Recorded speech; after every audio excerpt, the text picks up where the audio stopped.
Hello, কে কথা বলছেন? ড্যাডু বলছি। ড্যাডু? কেমন আছেন ড্যাডু? কোথায় আছো তুমি? আমি খুব খারাপ জায়গায় আছি, মানে রোজ সকালবেলা যেখানে না গেলেই নয় সেখানে। শোনো, আমি দুবাই আছি বলে ভেবো না আমি কোনো খবর রাখি না। সবকিছু আমার রেডারে ধরা পড়ে। তুমি কোথায় আছো, কি করছো, সব দেখছি আমি। সে কি ড্যাডু, সবকিছু দেখা কি ঠিক? মানে জামাই শ্বশুরের মধ্যে একটা প্রাইভেসি থাকবে না? চুপ করো।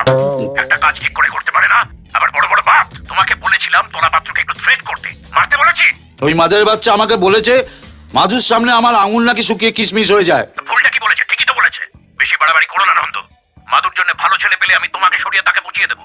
তোমাকে যখন আমি এই শহরের ডন বানাতে পেরেছি, তখন তোমাকে সরাতে আমার বেশি সময় লাগবে না। সরি ড্যাডু, আর এমন ভুল হবে না। মাধুর দিব্যি। এই, একদম আমার মেয়ের নামে ফলস দিব্যি খাবে না। ওর কিছু হলে গুলি করে আমি তোমার খুলিয়ে উড়িয়ে দেবো, বুঝতে পেরেছো?